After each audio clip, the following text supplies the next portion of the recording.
Wayside students. This is Ronald, I'm the middle school pastor. I love when students serve. In fact, I'm right in front of the stage where tons of middle school students serve every single week. And we want you guys to serve. We want you guys to be a vital part of the ministry. I know that Tim and Cameron and I all don't want to be the main thing up on the stage. We don't want to be the focus of attention. We want this to be something that you are involved with. And so because of that, we want to get you serving. We want to get you a part of the regular ministry at Wayside Chapel. And there are a couple of reasons that we do that. One of the big things, is that when you leave the student ministry, like when you graduate out and when you're gone, you're going to go and find another church. And when you go to be a part of that church, we don't want you to just sit there and think, well, this is what you do at church. You sit here and you partake, right? You just ingest whatever is being preached. No, we want you to be used to serving. We want that to be a part of what you expect when you go to a church. And so we want to get you guys serving in as many areas as possible. And there are a few of you guys, more than 3.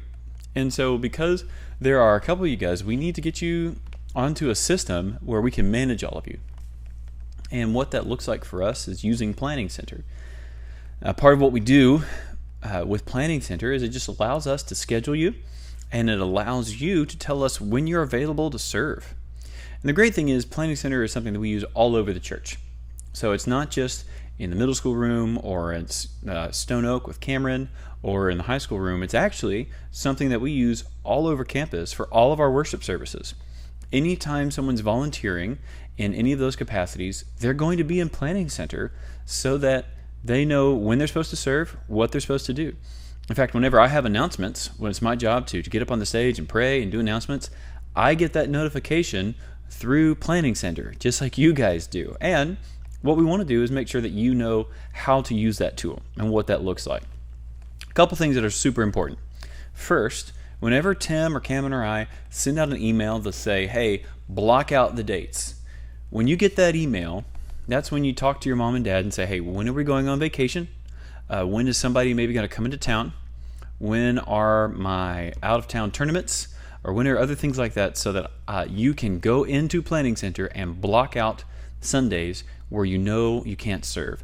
That just really helps us out to where if we're scheduling you guys, you don't have to decline and then we have to say why, and you have to come back and go, well, I was going to be out of town, I forgot.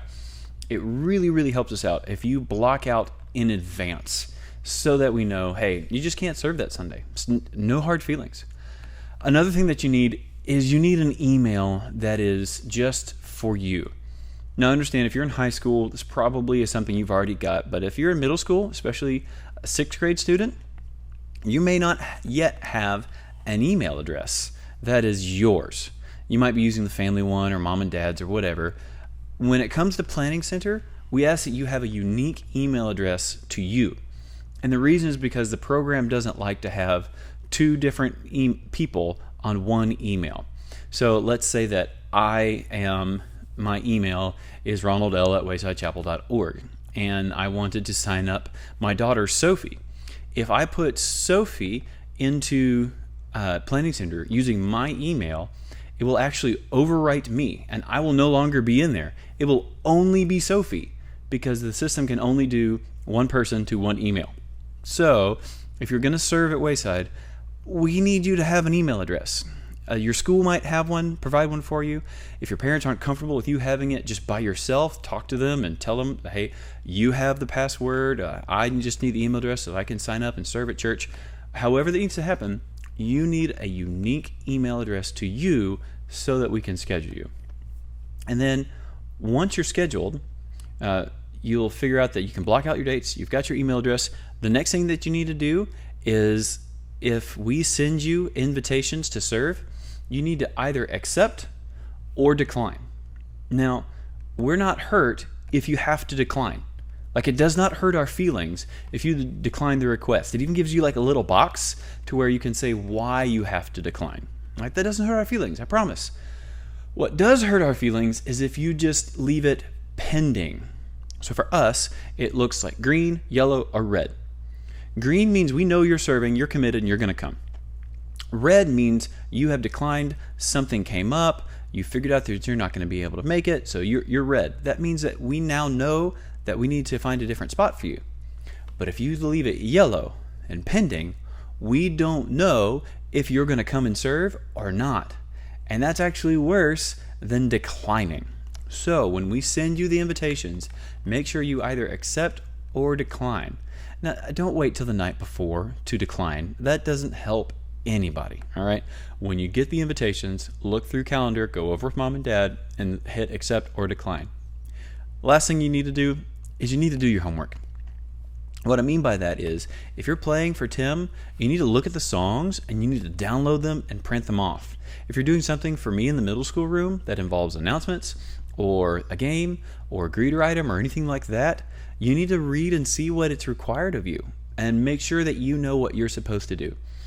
Even if you're only singing, which is a big deal, but if you're only singing, you need to listen to the song so that you're familiar with the words, so that you know the lyrics, and so you're not walking in and going, I don't know how the song is supposed to go.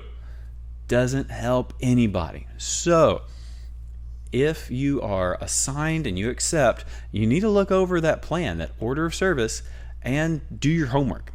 That means practicing, that means printing off the music, that means looking over the game, trying to figure out what it's supposed to be, doing whatever you need to do to make sure that you know how you're going to be serving on Sunday. And the very last thing is, show up on time. Please get here in a timely manner. Yeah, I know for me in the middle school room, if you show up at 8:45, when we're done practicing, more than likely you're not going to be able to play that day because you didn't practice with us. Your instrument's not all hooked up. We don't know what it's going to sound like when we add you in there. We need you to show up on time. I know for me in the middle school ministry, there's job descriptions at the very top of the order of service. Read over those. They tell you when you're supposed to come and when you're supposed to be here. Get here in a timely fashion. If you don't know what time you're supposed to show up to help in an area, ask. And if you don't ask, show up early. I promise you, Tim and I are probably going to be here on a Sunday morning. I promise you, Cameron's going to be there getting ready, okay? Show up, let us know what you're helping with, and dive in and serve. Guys, we're so blessed to be at a church that allows so many students to serve in so many different ways. So thank you for serving. Thank you for being a part of the ministry at Wayside Chapel. We're so excited what God's going to continue to do through you, and we will see you on Planning Center. Have a good one, guys. Bye-bye.